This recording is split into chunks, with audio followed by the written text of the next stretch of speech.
What's up? What's up? What's up? What's up, everyone? This is the Sugarhill Gang Podcast. And of course, you have your dude, the MAS, the TER, the G with the double E. You have your host, the Master G, joined by his family, the ones and onlys. Hendiggity. Say what's up, Hendig. What's up? What's up? What kind of forever, baby? Kind of forever, baby. You know it. Yeah. And of course, the crazy man, due diligence himself. What's up, T Dynasty? What's up, T? Yo. What up? Hey, it's all good, baby. Good morning. What up? And today we are joined. By, and I did my due diligence in this situation here, man. You know, I'm talking about to the vibe where they perform with no shoes on and got the little thing on. Right. I'm deep with this now. Hey, ladies and gentlemen, put your hands together. Show your love. Akua Naru. What's up, babe? Thank you for that lovely introduction. That was my pleasure. Well deserved. How you doing? I am doing wonderful. I'm so honored and just excited to be here. I've been waiting for this conversation. My whole life is invested in this. I'm ready. Oh, good. Well. First of all, it's a pleasure. I'm going to just kind of give you the short story of why we do this podcast. Of course, we feel like we're the tree, and like there's so many branches to this tree that just continue to go out into the world. And what we have, and it's partially a lot to do with my own fault. We've been extremely reclusive, and we really haven't had an opportunity to really see and be with the people that, we evidently have had something to do with. We feel like, well, that, that's your family. So the guys came to us and said, man, we want to put together an opportunity to talk to people. So, I kind of pretty much even stayed underground and didn't even want to be a part of the music for a minute, because there was some things that I had to get right in my mind. With that being said, it's very exciting for me now to be able to reach and see how many levels and how many opportunities this thing has presented. With that being said, introducing me to you, it's just an amazing situation. How profound you are. You know what I mean? I like I said, I wrote it down to make sure I didn't forget. Sugar, honey, iced tea. What? That right there. Whoa. And then the love joint. The love joint. Whoa. I'm not playing. So okay. Two things. The first thing is, tell us your Sugarhill Gang story, the first time you heard Rapper's Delight or was exposed to it, or however that situation is. First, that's the first part of it. To be honest, I can't tell you the first time I heard it. Okay. I've always heard it. Right. It's just a staple. That's okay. That's okay. It's like you come to a Black family's house, you get invited to a cookout, they're gonna have some hot sauce, Texas Pete, Louisiana, Crystal, Red Hot, it's gonna be there. So like it's always there. If you want to get the party popping, you're gonna put on, like, it's just, everybody knows it. It's like it's always there. You've always heard it. Like, I've heard it throughout my whole life. Right. Just like the commercial, right? I put that shit on everything. You put it on everything. It's just like, everybody, their babies. Hip hop is a multi-generational community. So everybody, the kids know the song. Everybody in between. It's like it's always there. So I can't say the first time that I heard it, because I would be lying, to be honest. In all honesty, it's okay.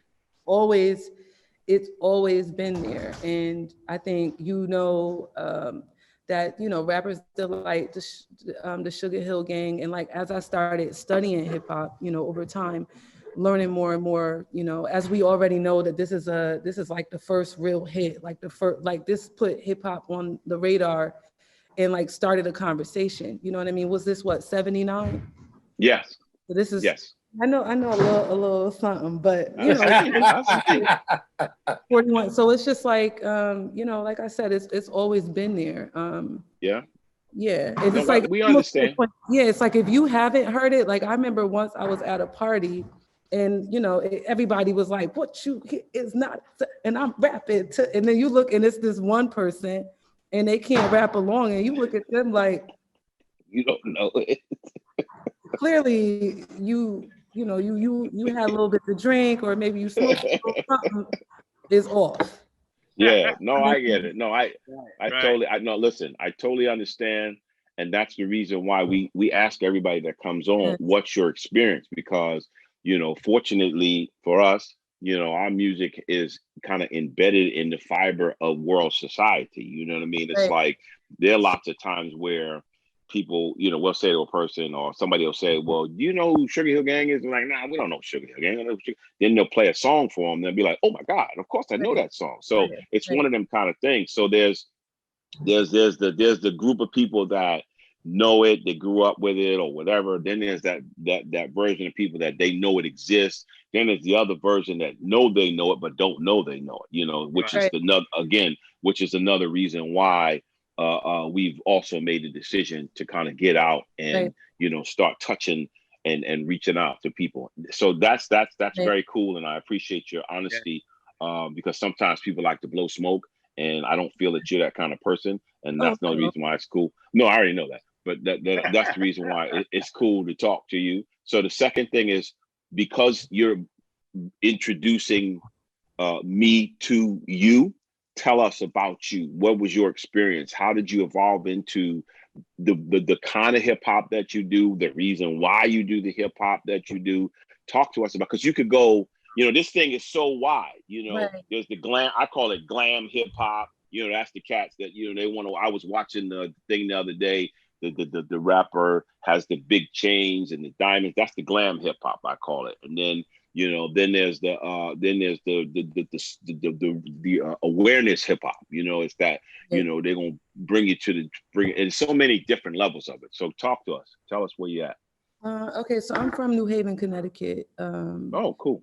Yeah, New Haven. So New Haven, interestingly enough, is like the most African American city in New England. Very like true. Straight Black, yes. Unless you know what I mean. So I grew up in an all Black environment. I grew up in the church. My grandmother runs Sunday school. My aunts, and they'll come and clean the church on Saturday. They had a key. It was like, you got to go to church, new revival on Saturday. You went to noonday prayer. It was like one of those families where it's like my grandmother would say, it's all right, we leaving now. And then she still want to talk 3, 4, 5 hours later, right? So I grew up in the church. I say that because my first experiences with like performance and reciting reciting poetry had to do with like, being at,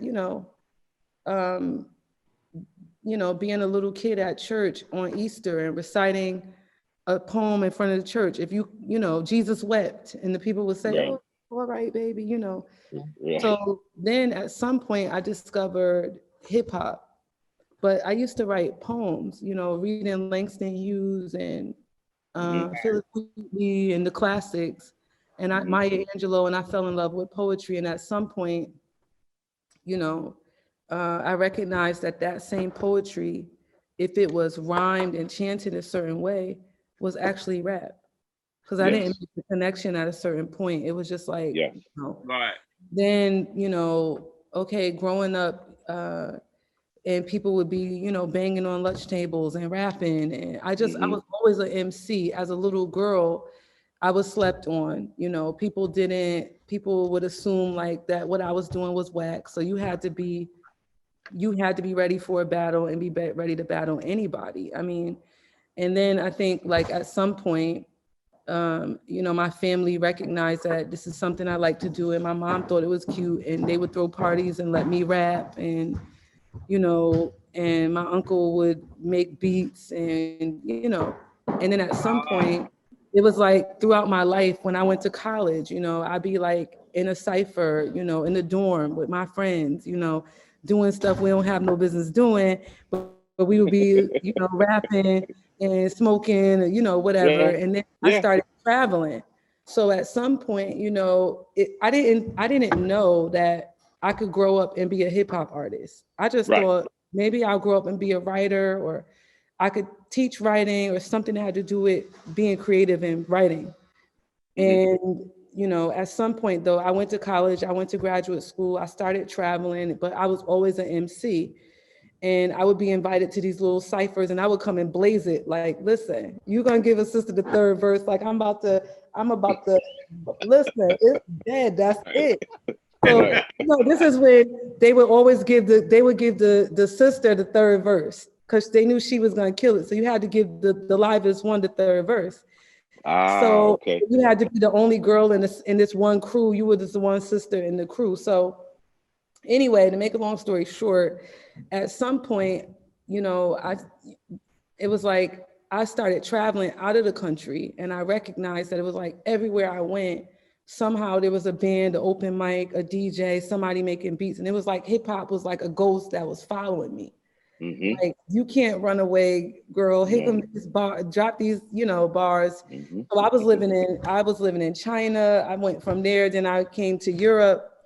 And then here I met beat makers and artists, and it just seemed like it just happened that way, And then you mean here being in Germany, here like being in Europe, yeah. In Europe, yeah. Letting people know that because everybody don't always know. They don't always. My bad, yeah. Here in Europe, and then I started a production company because my music was always very pro-Black and political.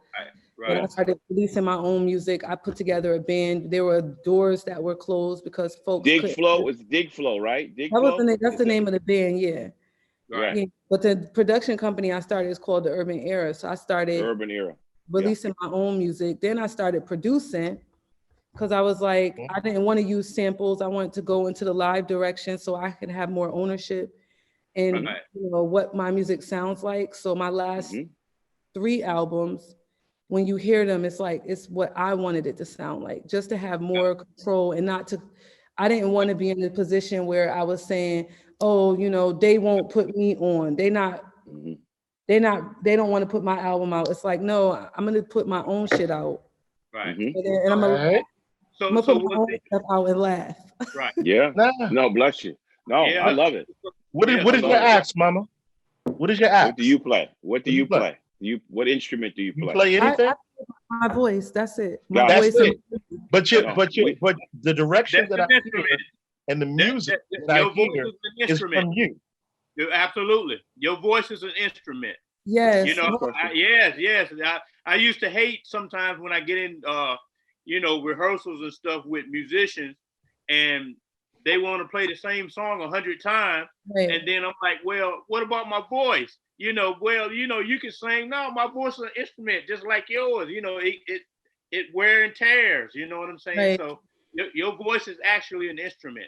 Right. Absolutely. And when I started remembering, there was a time in which it was a process of trusting myself because I didn't study music. We was from the hood. My mother didn't have. My parents were teenagers. My mother didn't have money or maybe my mother was so focused on surviving that she didn't have space to think, let me put them in this music program or, it was just not available to me. So for me, it was a process of me trusting myself because there were a lot of people saying, musicians who felt like I studied, so I don't have to listen to you. You don't know what you're talking about. But I recognized that once I started remembering everything that I had ever heard at church, there was a training. I had been trained, right? Without realizing it. And then I started singing, using my voice. Like this brother right here said, I love your shirt. Yes, brother. Yes, I see you. Yes, Daishiki. I'm talking to you. Yes. Diamond. Yes. I started listening, thinking about, okay, let me record. I would hear lines and just sing them or record them. And I could imagine what the drum is supposed to sound like as an MC. And then I started composing my own music. So. That's the thing too. It comes that way for mine. I work the same way. we were just discussing this last night, Henry and I, that sometimes that you don't have to have the instrument or proficiency in the instrument to understand what it's supposed to do or what it's supposed to sound like.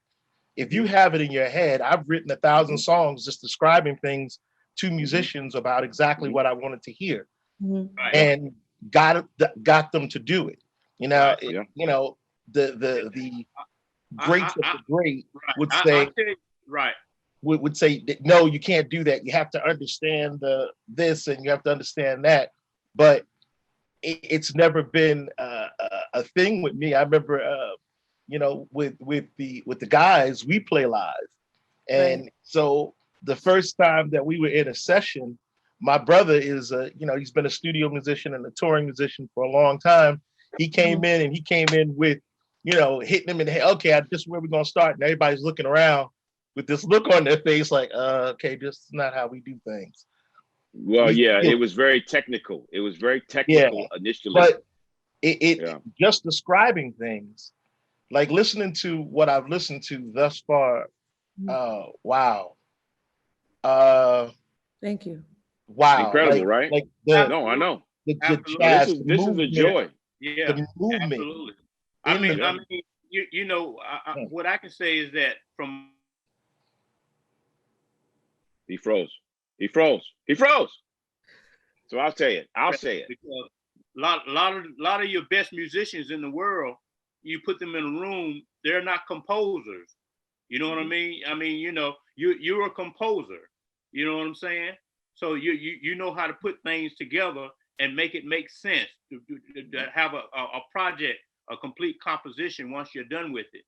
You know what I mean? Well, the cool thing about what you do is, because all of us are musicians, okay? We come, because see, and that's the thing that a lot of people don't know about us. Like even Mike and I, we grew up in the late 60s and through the 70s, and everybody, and Henry and will attest to it, everybody in our time, every Black or person of color, you played an instrument. That was just part of the deal. You played basketball, you played football, you played baseball, but you played an instrument. Somebody played the keyboard. I played the drums. So we have that foundation. Most people, which again is the misconception about us, most people pigeonhole us into our catalog. You know what I mean? Those songs, because I talk about, being, the ladies' man and all that. That's what people think that's what I'm about. But realistically, I'm very musical. My whole thing is music. So, the thing that we notice about you, because we do a lot of things on how it feels. You could be a technically great musician, but if you can't create a feel, like when I was listening to, that's why I brought up the honey, the sugar song, the sugar honey iced tea thing. That's a feel. You know what I mean? That's a groove. Yeah. You know what I mean? And the groove is important. The groove is everything. Yeah. Because because like even for me, from like a writing standpoint, and I do this with the guys, we'll start playing a groove, when we get in our little sessions, and those grooves, that creates the words in my head. Because and it's something else that you said, rhythmic poetry, the actual reason why I am who I am, I guess, to the world today is because when I first heard rapping, because I was a drummer, that's what I thought it was. I called it rhythmic poetry. I've even said this in 10,000 interviews, and I've said it on platforms all over the world. But I heard the words as poetry, and because I was a drummer, I put it in a beat. So that's the basis of why I was able to figure out what it was. Because when I first heard it, I didn't even know how to do it. I didn't understand it. I just liked how it sounded. Again, it's about the sound. You know what I mean? And we feel like that's what you have a lot going on in your situation. Like even the way that you deliver your words, there's so much emotion in the deliverance. You know what I mean? That's why I brought up the whole thing about the no shoes. I mean, I and we're bad at this because we're somewhat kind of glam hip hop too, because we got the Giuseppe shoes, and we wear the clothes, and we got, and I'm looking at you. No, they do. They do. Yeah. No, They do. we do. We kind of go through the whole thing. But I looked at you and I was like, damn, she ain't got no shoes on at all. Them the most expensive shoes in the world. You know, the funny thing is people, like, as I've just been on tour meeting people over the years, and that's something that people always come back to, like, you don't wear shoes. I've even had shows where people would buy a specific rug and put it for me to like be on that, for me to walk there barefoot. But the funny thing is and they think it's a deep reason for why I do that. But to be honest, I was going to ask you. Yeah. Well, to be honest, the truth is I just didn't have time to focus on, like, it's already a lot to be trying to figure out what I was going to wear for every show on a tour, then to be trying to figure out what shoes with each outfit. So I just cut the shoes out, and that was like one less thing to worry about. Right. Okay. And then I started, I started noticing that by doing that, it's like my feet just feel more like rooted. You know what I mean? In the earth, and I just feel more comfortable. So now it's a bit weird if I'm performing and I'm wearing shoes. It feels like it's a rehearsal. Come out of them. Cool. Plus, it helps to have beautiful toes too, as well. Oh, my toes not that bad. I mean, it's not beautiful. What I mean. It's not a boomerang situation. That's what I mean. Not a boomerang situation. That's what I mean. Yes. That's what I'm talking about. Yes. I want to. No. Go ahead. I have a question. Hold on. No. Go ahead. No. Go ahead, please. Now, just trying to find out your musicians that you've picked. Are they all European? No, so it depends. Like I play with different musicians. Okay. Like when I did a live session series a couple years back, and they were Europeans, like here in Germany. I recorded. We could tell. Yeah.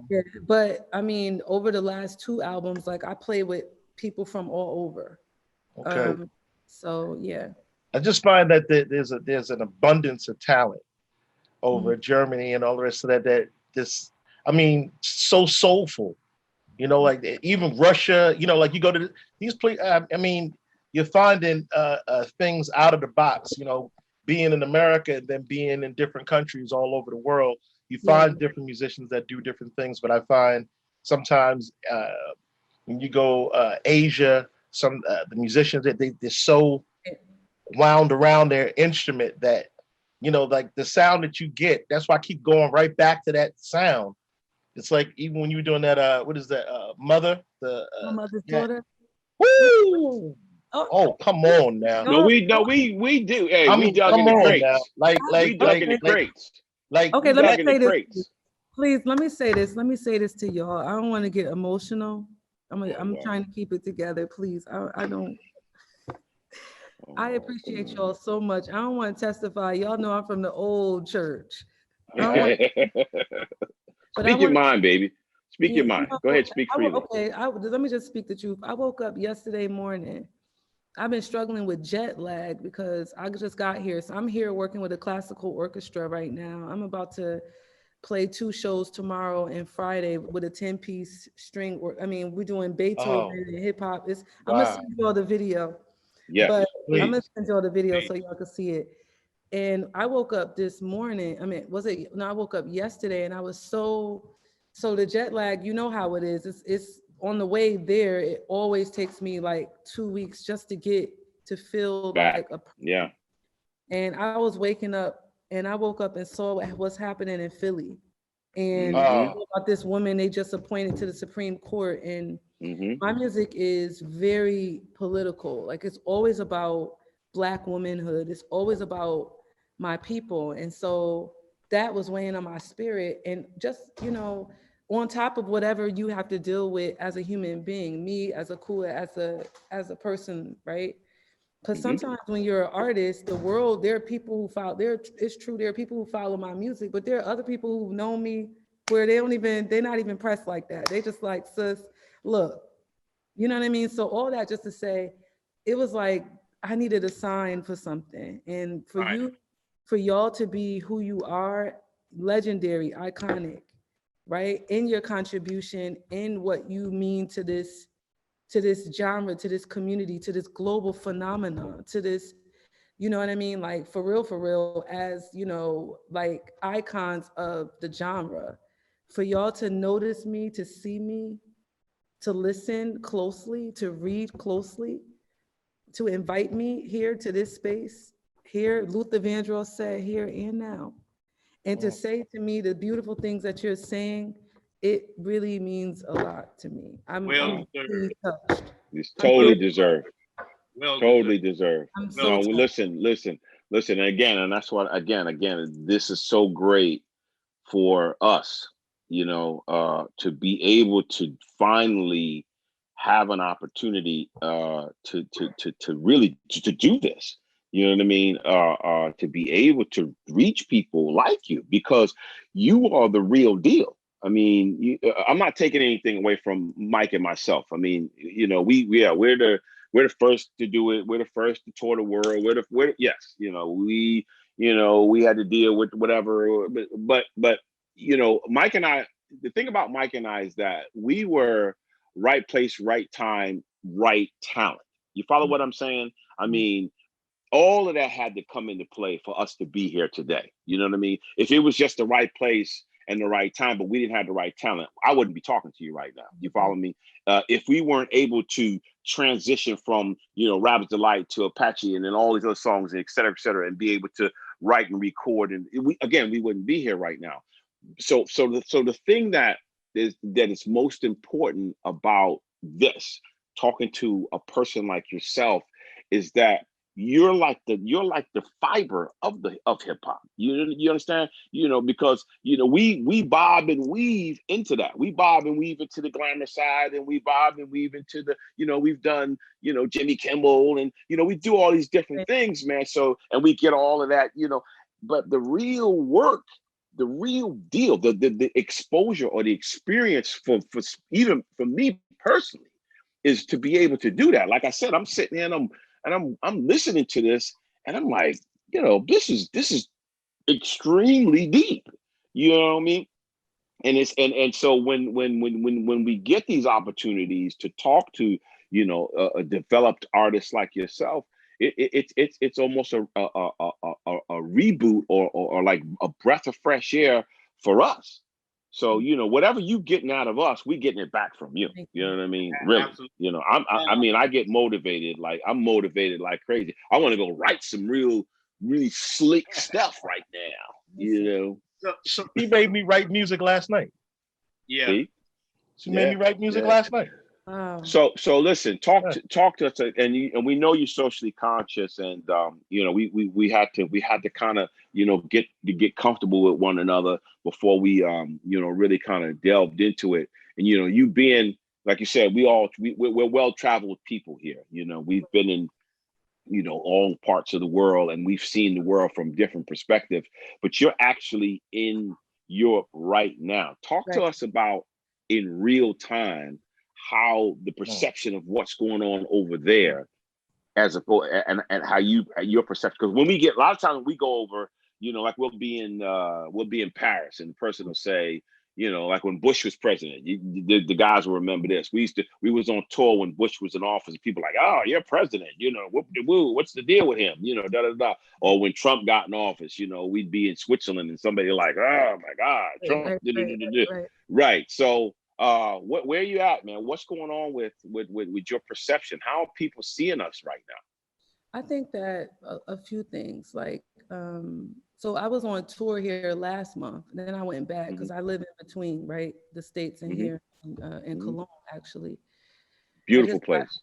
I just got here, but everyone, because is talking about, obviously, about the election. Like in Germany, last month I was in Belgium. You know, you could just take the train, right? Right. Anywhere, right. Jump on it. And you know, pretty much whenever you turn on the news, it's always about what's happening. Like the entire world is looking at this election, number one. A lot of people are talking about Black Lives Matter and trying to understand what are the race issues that are happening in America. A lot of, in Germany, I can say, since you know, the last couple of months, let's say since, you know, the murder of George Floyd and the aftermath of all of that, people started protesting here. I think in Berlin, there were 15,000 people that gathered, which was one of the largest Black Lives Matter demonstrations outside of the United States. And from that moment sort of started these conversations among Black Germans. And so now there is a lot of conversation around what it means to like form community as Black Germans and like how they can gain visibility within the country. I've seen a lot, and I lived here in Europe for real for 10 years.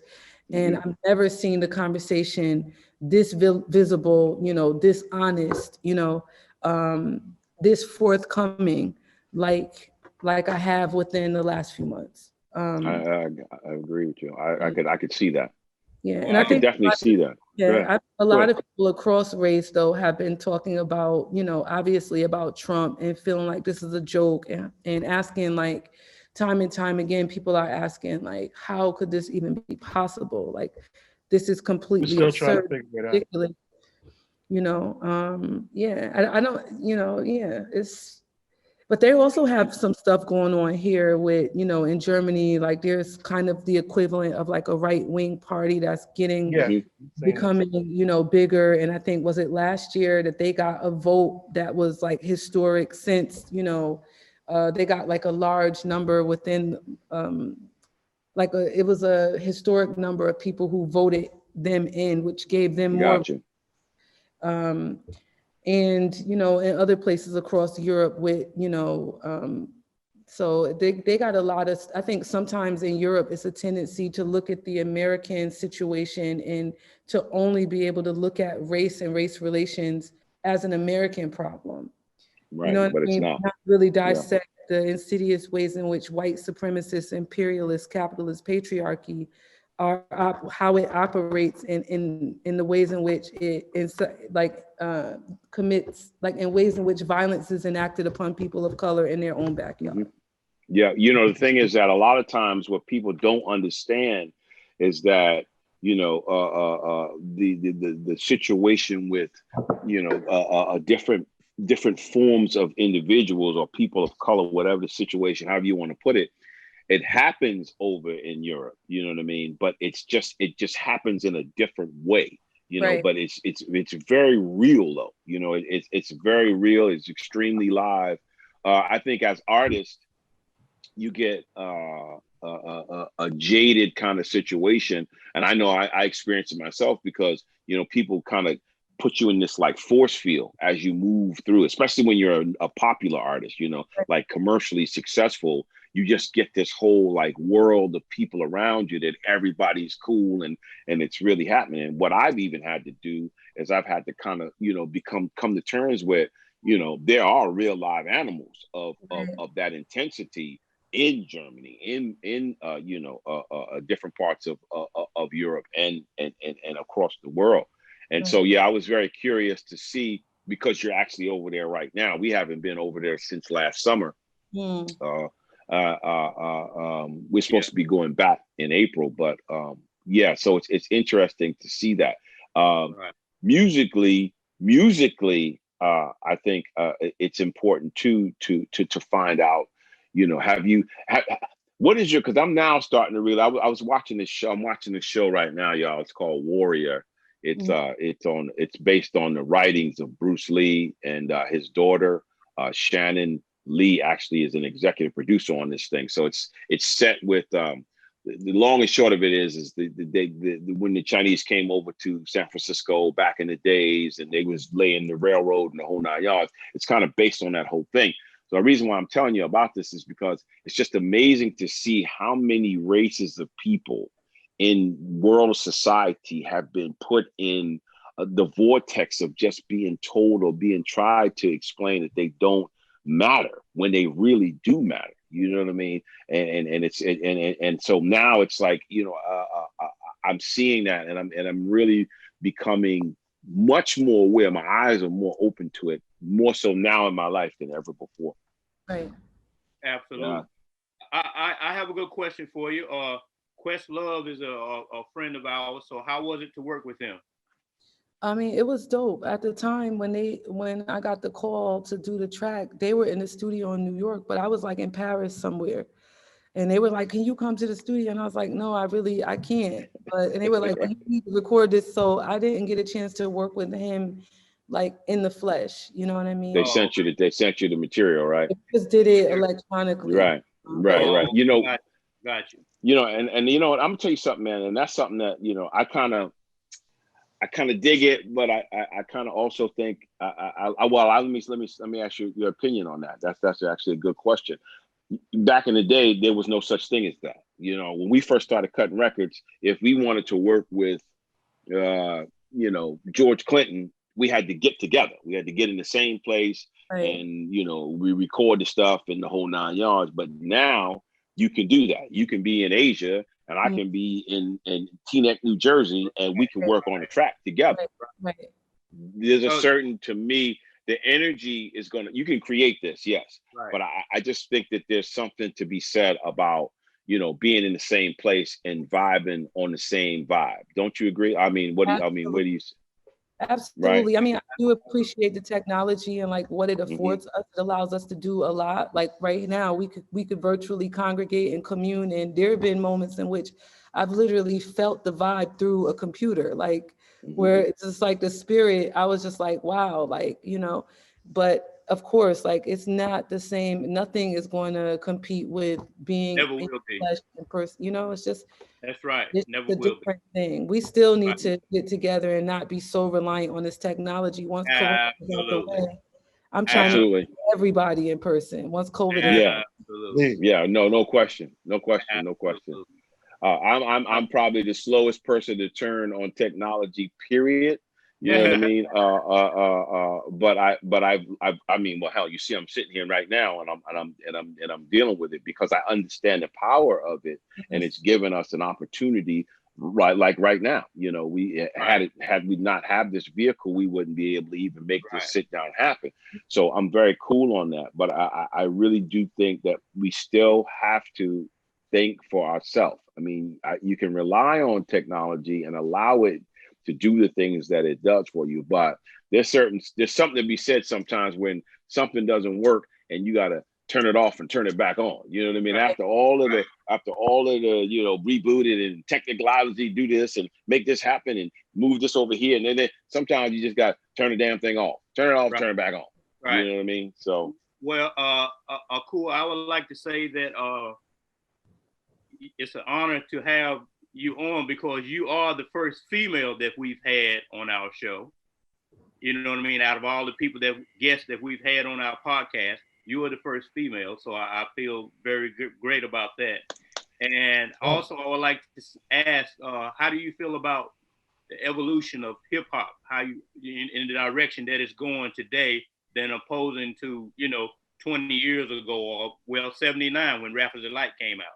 Well, you know what? So here's the deal. This is I was afraid of that question because this is the thing that saddens me about this our virtual congregation today. It's too short because actually I have so many questions, and the thing is, before I get y'all off of this thing, I need y'all to confirm an appointment with me where you have the minimum 1 hour because I have so many questions for y'all. No. We want you to ask questions. No, you can. No, we're not finished. We're not finished. Okay. No, so we're gonna get to that. Let this be the beginning of a series of conversations because y'all got so much knowledge, and I have so many questions for y'all. Like, I mean, like I have like a million of questions. I started writing them when I woke up this morning. Like, No. Answer that question. Let me answer this. We're gonna flip it. Okay, I feel a few things. This morning I was getting dressed and I was listening to DMX, How's It Going Down? And then from there, I was listening to Biggie and told him, remember what Biggie said? Got him gassed up, about to get blasted up, son. The last one was other. Yeah. I seen him kiss him at the wake, made his body shake. Like, listen, there's something about rap. Like, I'm not talking about singing. I'm talking about rap, the power of the incantation itself, rap. I really miss it. So the evolution of hip hop, like, I mean, there's so many different ways to go with this.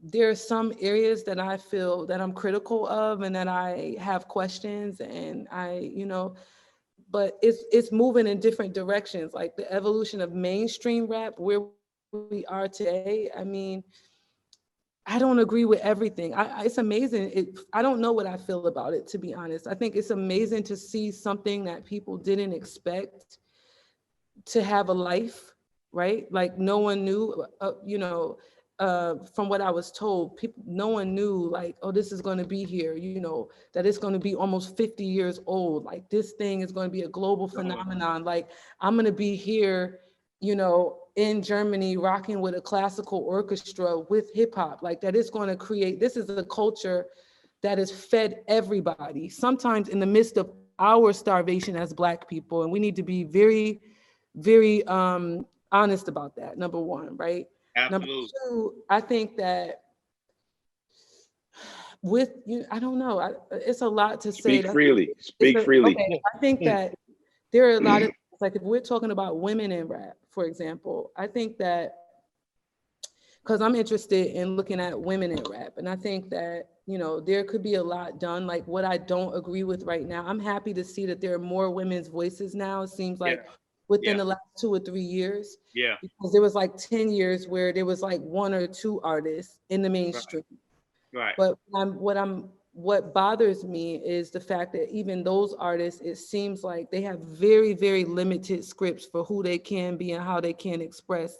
And even our men, even male artists, like, let's be honest, like they have a wider range from what they can speak from, but even still, there are some ways of expressing that I find to be problematic and that we really need to think critically. So I'm happy to see that hip hop has created this industry that has fed so many people. But I wonder the extent to which we really have ownership of our own cultural productions within it.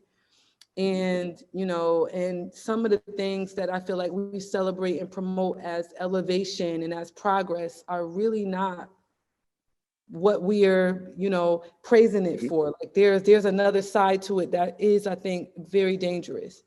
And the other piece to this I'll say is there's also almost like some of the like younger generation, like, that are coming up right now. It feels like some of them, it's almost like cool to disrespect the generation that came before them and the generation that came before them.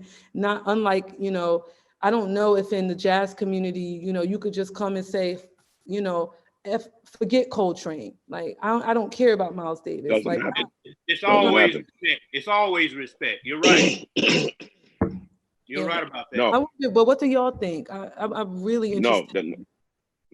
Here's the deal. Right. This is my thing. This is my take on this, again, because, probably amongst everybody sitting here, I probably have the best view of this thing because it was darkness before us and then everything has come after, you know what I mean? I really feel like that people have a tendency to run with it, but not develop it, if you understand what I mean by that. I mean, like, there was 3 groups when I first started making records that was on the radio. I mean, 3 groups: Curtis Blow, Grandmaster Flash and the Furious 5, and the Sugarhill Gang. It was 3 groups on the radio. Now it's 30 million groups. 1 second, please. 30 million artists all over the world that are, doing this thing. So, I just think that it continues to, it continues to get levels. It continues to do so many things for so many people. So that's what it is. So the positive is that it's done so much for so many people who would not have had an opportunity. I always say that, early on, and coming from a impoverished upbringing as a person of color, the aspiration to get out was, sports. You were going to be an athlete. You were going to be an actor or a comedian, or you could, the other thing was business. You would go to school and, get a job and become a doctor or a lawyer or whatever the case may be. Those were like the main things. And then hip hop came. Right. And then rap music came. So rap, I always consider it like the fourth element. You know what I mean? It's like the cat that couldn't sing, but still had needed to express. He was able to now be able to recite his words. Right. So the individual who couldn't write for the R&B singer or could create music for that R&B or that, you know, pop singer, now is creating beats for the rap artist. So it's so powerful for that reason. The problem is that unfortunately people have a tendency to pollute things that have so much positivity, and the bigger a situation gets, the harder it is to keep it in a positive light. So we got to deal with that, you know. And like you said, the other thing is that, you know, unfortunately, we don't give the female aspect of hip hop the floor that it needs to be able to do exactly what you're doing. I mean, there's more than, you know, that one little department that you can be a hip hop artist. Again, that glam hip hop. You follow what I'm saying? Right, there's more. There's so much more, you know, in a female aspect. You know, because, you know, women to me already have a deeper sense of connecting with their emotions. You know, so their consciousness a lot of times is their level of consciousness is a lot higher in a lot of respects. But we're not getting that on the hip hop level because there's so everything's put in categories. So yeah. So what other questions do you have for us? I know you said you had some questions. So yes. Questions for y'all. Like, I'm wondering, for example, like if you could describe, you know, the first time you heard, like what we understand as rap, how was it understood at the time? You know what I mean? Or like, okay, so here's the question for you. Okay. Because this is something that it's like a hypothesis of mine. Like, we say now the hip hop community, but I suspect if there's a period at what point do you think that people started thinking about hip hop as a community, or as, you know what I mean? Like hip hop as a culture, and from your lived experience, when did you see that, wow, this is now a community, this is now hip hop culture, this is a real thing, and this is something that's here to stay. It's not a fad. It's not, you know, something. That's a good question. Right. Well, okay, so here's the again, like I said, initially when we were first doing our thing, Mike, Hank, and myself, right after us, not too long after us, Curtis came out, and then after Curtis, Mel and Flash, they all came out. There was a movement going on the street level, you know, and it was happening.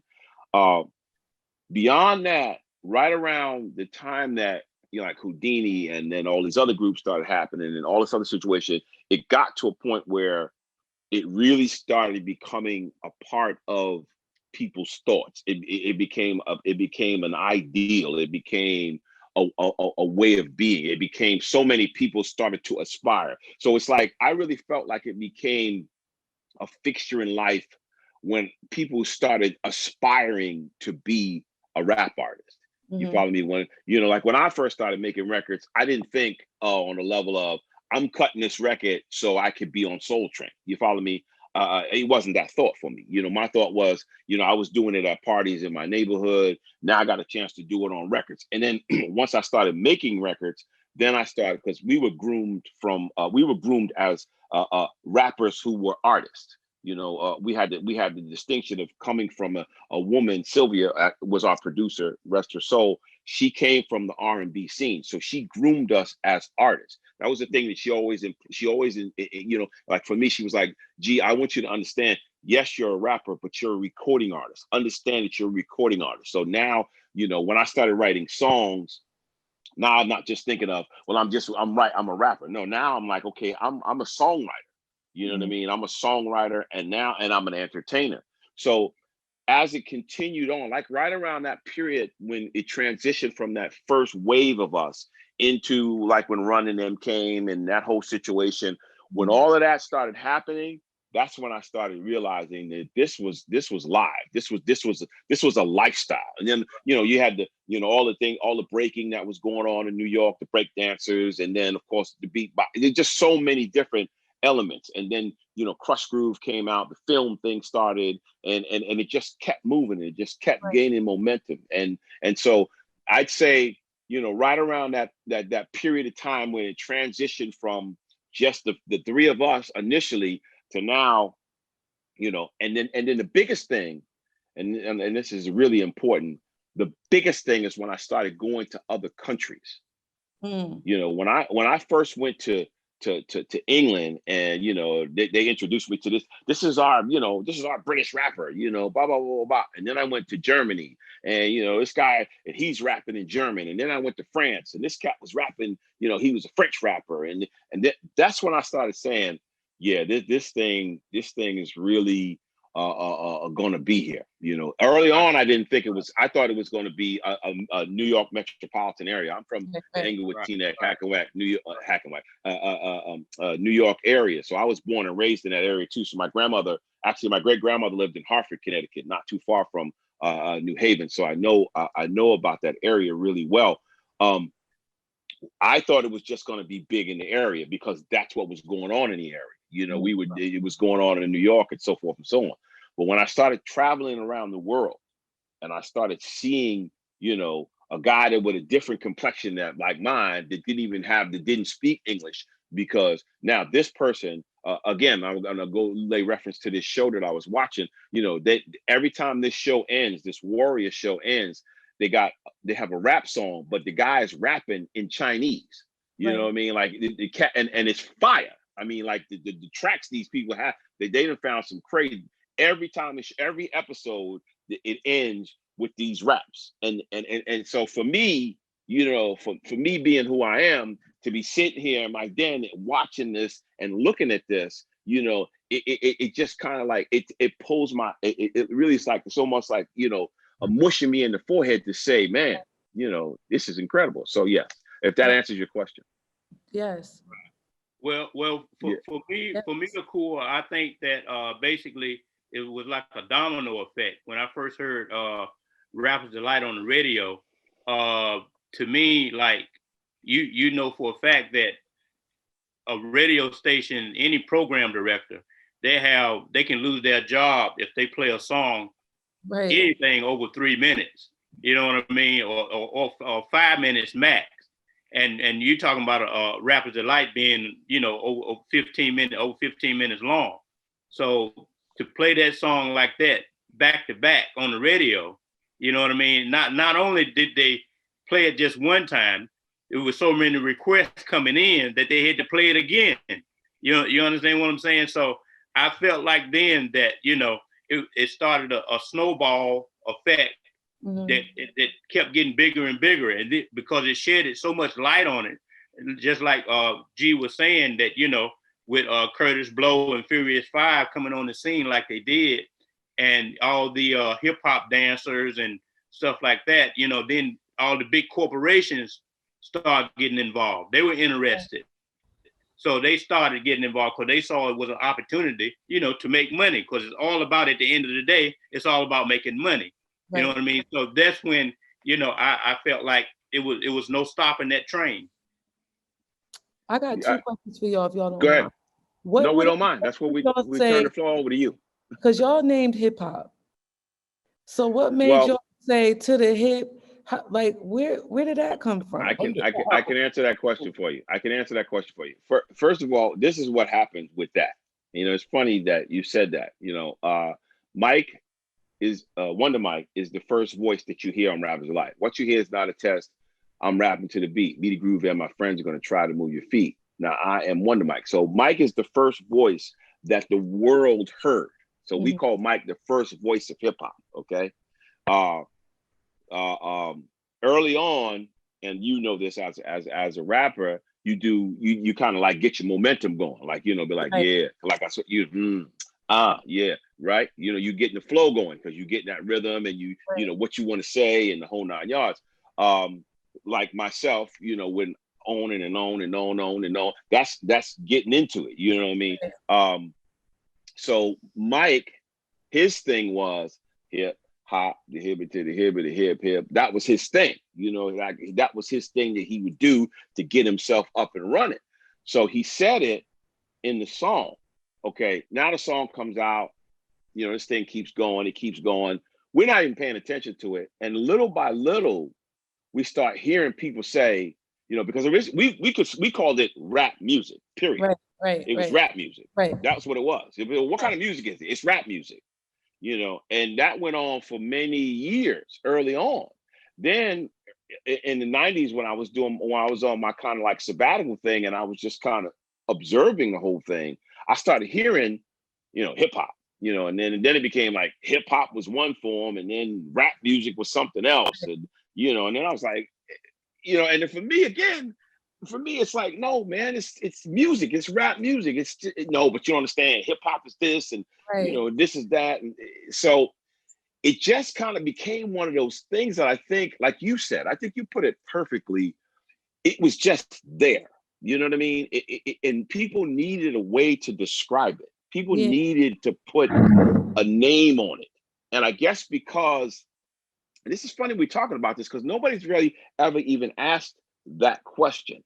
But now that I'm sitting here, I think because the way you put it, because our music was so there and people were looking for a way to describe it, it being the first thing that people heard, they started calling it hip hop because basically that's the first thing they ever heard. Hip hop, the hip to the hip, hip hop, you don't stop. Rock it out, baby, blah, blah. That's the first thing that they heard.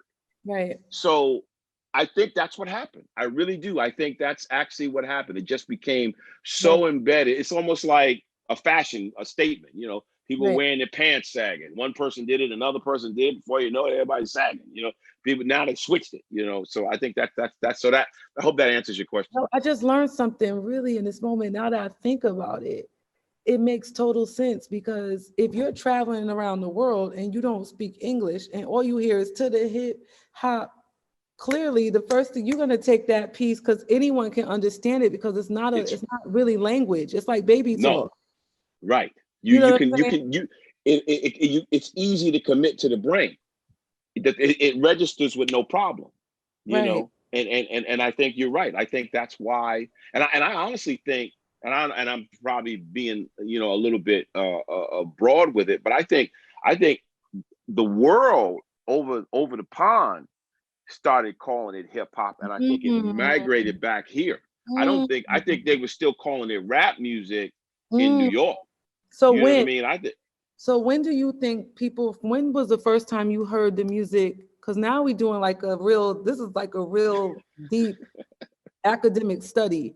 At what time do y'all remember hearing the music being referred to as hip hop? You saying as late as the 90s? I didn't really start. And again, you have to remember, I was seriously underground. I had walked away. I was totally out of the context. So if you're asking me personally, it probably had to be the late 80s, early 90s. I started hearing you know, it being called hip hop, you know, you know, as it continued to start becoming newsworthy, you know, or it needed a name. It had such a presence that people had to start defining what it is. Right. That's when people started. I started hearing it being called hip hop. Right, and also Akua, from my perspective too, you have to think about the fact that when all these big corporations like, you know, Nike and, you know, every other big corporation there is that started associating themselves with rap music, they felt like, you know, to present it to their audience, you know, they felt more comfortable with using the word hip hop than they did rap music as well. And also too, we have to take into consideration too that's about the early 90s is when singers start doing music with rappers. Right. You know what I'm saying? So they started calling it, you know, hip hop in that term. Right. Wow. Wow. I got one more question for y'all, if y'all don't mind. No. I'm wondering if now I had lunch a couple years ago with Chuck D, right? And Chuck was saying that he said every 6 years, he would call like a new generation. So hip hop has like one generation in hip hop is 6 years. Mm-hmm. So I after thinking through it, I was like, you know what, that's kind of, he's on point with that. So I'm saying if Rapper's Delight came out in 79, was there a shift? So let's say by the time like LL Cool J, let's see, what's this around, what, 86, 87, Big Daddy Kane, like at the time that you had, and I saw that he was on the podcast too. I'm saying at the time, I'm wondering if you could think back, if we're looking at a generation and y'all are like the architects, like the forefathers, the first generation of hip hop, right? A rap artist, right? If we want to be specific at the time. Was there a generational divide between that first generation and the generation that came behind it? Like, let's say we put Kane, LL, Latifah in that second generation at the time. Was there a conversation among the first generation, like hip hop artists, where there was a conflict between what was happening in the second generation? Or was it just much love and respect? No, there was never that transition from, that's what I was telling you about. Like, you had Houdini and us and Mel and Flash, and you had Funky 4 plus one more, and you had that situation, Spoonie G, those kind of guys, Starsky. All of those are like first generation hip hop artists. And then that transition when LL came out and it started going that way, there was never any friction, because you got to understand. So most of us, once it got past the fact that it happened commercially in Jersey, because that was the beginning issue, because the New York scene, New York was doing hip hop before we got it in my little area. You follow what I'm saying? The Bronx and Teaneck and Englewood were like two different worlds at that time. And I wasn't hanging out in the Bronx. So when the record first came out, everybody in the Bronx and in Manhattan and all of that, they were a little bit pissed off, because they were like, wait a minute, this is our thing. Why we should be the ones that brought it to the world. Well, once we got past all of that, and then people started respecting each other as artists, again, because we were able to recreate the situation, write songs, we could translate it on a live form. We had done the due diligence of the television shows and all the other things that legitimized us as real artists. Once it started taking off from there and it went into that area, now it was more like a passing of the torch. Right. It didn't start becoming confrontational until it started, again, unfortunately, what happens when things get really big. See, then it was still very cozy. It was still a cozy kind of thing. It was still a New York metropolitan mainly based thing. But when it started going towards the West Coast and down south and down to Florida, that's when you start now having the mix of personalities. Because the other thing is, most of us basically had the same kind of vibe. You know what I mean? We were cats that were, happy to be doing what we were doing. We were getting an opportunity to express ourselves. We were getting exposure. We were getting financial, freedom. So a lot of those things were going on. So it was a very cool situation. So no, there was no friction on the East Coast situation early on. It was just like a natural like transition. So from my perspective. It was more friction, really, cool from the R&B singers. From the R&B, it was more friction with them than it was anything else. But why? Because I can tell you why. They didn't understand it. They. Hello. Well, here it is. Here you go. Yep. Here's what's happening. Again, this is the craziest thing in the world. You're not always going to get an opportunity to talk to the person who first brought jazz to the world. You know what I mean? You don't have that chance. You know what I mean? So this is another reason why, again, this show does so much for me, as far as I call it the magnitude of us. That's I really have had to identify with the magnitude of us, in the aspect of when I have conversations with people like this, like, for example, the whole the battle between R&B singers and rappers, which would be us, because we were the first ones to go on these R&B mega shows. So we're doing civic centers and we're doing arenas, and we're on the same bill as these R&B groups who were doing everything in their power in a lot of cases to sabotage our performances. What?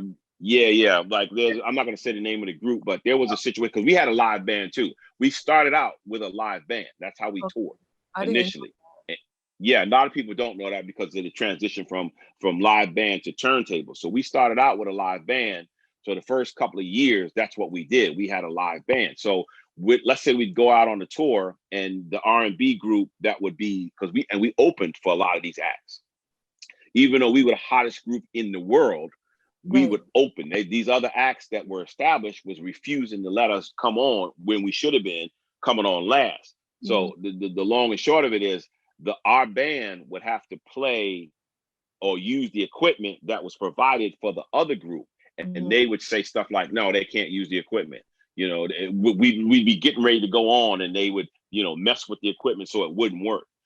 We'd perform, and they'd be like turning the lights on and all these other kind of things. So that was the friction there. So yeah. Wow. So I'm so sorry. I said I turned this interview all the way around because no, we do this. No, this is good. The conversation. No. Okay. This is very good. I apologize for the disappearance a couple of times. I had a very overzealous tow truck driver about to drop my motorcycle. So I had to go deal with it. We didn't want that to happen. No, this is good. No, seriously. And again, I got to say this because it's so important, and I gotta go personal on it. It's so important for me to talk to you. I mean, my whole time doing this, I basically didn't want to be around. I kept a low profile. I've seen people and heard about people, but didn't know people. So, and again, and I'm going to keep talking about this. I didn't really have, when they first told me about doing this show, I was like, ain't nobody going to call us. Nobody's going to want to talk to me. I mean, nobody's interested. And then time after time after time after time after time, up to and including now, here we are. People are just, it's amazing some of the things that people even ask us. Right. So this is great. But I want to say this because I have to run out of here soon. It's 6:30 here. Yeah. We gotta go. We know you gotta go. Please don't do me like Apollo with the hook and kick me. Don't come with the no. What I want to say is I would love for us to schedule another conversation where I could just ask these questions. And I know some sisters who. So I started a collective called The Keepers, right? And The Keepers is basically what happened was 2 years ago, I won the Nasir Jones Fellowship at Harvard. I was the first woman hip hop artist to win it. And while I was there, I invented this archive. I started pulling this archive together, which will ultimately be the first comprehensive digital database archive that focuses solely on the artistic works of women and girls throughout 5 decades of hip hop music and culture. We look in the United States and Canada now, but we got a team of sisters in Brazil who doing the work. I got people in Europe. I got folks in West Africa. Like, we're just trying to raise money so that we can start getting folks to do data mining and start collecting data through, we have a team at Harvard who are going to do advanced geospatial technologies, like customized for the site so that you could actually visually map and locate where these artists were located, the labels, the producer, the writer credits. We have like an advanced print media repository where you can look, let's say if you take a name, anybody like Queen Latifah, or even somebody less, well known, you just type their name in, you'll be able to see every single moment in which this artist was referenced, newspaper, print media, like the source. Incredible. We're going to have also like interviews, oral accounts. So it's important to like talk to people and like look at, because there is no sort of organization looking at women's work throughout hip hop history. And what's powerful about it is that my aim is to make this resource available to the public for free. Because I feel like in order for us to create safer spaces for women and girls and to combat some of the things that we even have mentioned, just a few moments earlier, we need to create, these systems that folks have access to. So now I could complain about the way that we're being treated in the genre or how little folks know, or I could create a system and make it available for y'all. So now there's no excuse. So right. I really would love to, saying all that to say, check it out, followthekeepers.com or at followthekeepers on Instagram. But, I'm saying that to say that I would love for us to just schedule a conversation. Just have to reach out to the same people that reached out to you. You just got to reach out to them. That's all you got to do. We could do it live. Akua, both are. You could give your math to Henry, okay?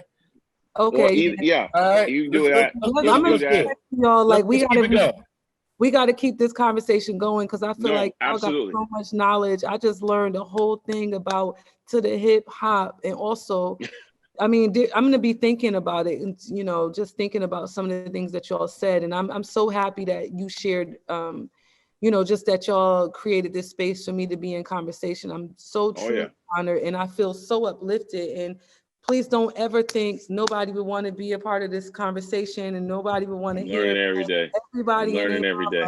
Once I jump over this, I gotta call my mama and be like, Akua, I just gotta ask you one question. Was you in the room with Bernard Purdy? Oh, most definitely. And listen, 2 years ago for his birthday, we threw him a party at my mother's house, a birthday party. He's like a friend of the family. Purdy is that he is one of the baddest drummers, the funkiest. You must have rapped and did poetry for about 5 hours. Listen, Bernard's crazy. He came to our house last year, actually, too. Like, he's kind of become like a family friend. Like, I met him maybe like 5 or 6 years ago in Europe because I was trying to get him to record for my album. And then he, we would be in the States, like we were in Europe, and then he was in the States, and we happened to be in the same city through text. And then my mother came through, and then his wife came through, and then we just became family. He was just at my last year. We threw a party last spring, like a little get together. He came through. He was on the grill getting a couple things to eat and enjoy himself. Cool. We could do this. We have to do this. We could do this. We're gonna continue this on. Yeah. But we want to first really, on behalf of Mike, because Mike is here. He's always here in spirit and everything that we do. On behalf of Mike and myself, we really enjoyed this. It's been amazing. It's been an honor. It's been a pleasure. I look forward to it, and I know everybody else. We look forward to more dialogue. We want to get in the same place. We definitely want to do some live stuff. We would love to be on stage together. That would be amazing. I could see us doing that. I really can. So don't get me hyped. No, seriously. Yeah. That's what I'm saying. With all these pieces, we could. Our guy overseas, Lokar, bless his heart, and Vic and Ra. our team, we're international, so the deal, and we do it all. We're, like I said, we're live, we're hip hop, we act, we do this. So everything is, so just thank you. And thank you for making an old guy feel good. So listen, Akua, first of all, I want to say to you that, again, we us being the tree to this thing, we want to officially welcome you to the Sugarhill Gang family. You are now, not that you weren't before, but now you have been anointed. We are putting you in that mix. You are part of the family. You are an extension that has been truly an honor to finally be in contact with. So welcome to the Sugarhill Gang family. I want to say thank you so much to my other brothers who again, we wouldn't be here today if it wasn't for Diamond and Henry. You guys are, I can't say enough about what you've meant to me, and I know Mike. So, and to the world, thank you so much for listening, tuning in. This is the Sugarhill Gang Podcast. I am your host with my brothers. I am the Master G. We gonna be up out of here. We love you for listening. We love you for loving us. Say goodnight, Diamond. Good night, Diamond. Say goodnight, Hendig. Vote. Yes, vote. Say goodnight, Akua. Peace, y'all. All right. Night, Akua. This is Master G. Night, Sugarhill Master Gang. G.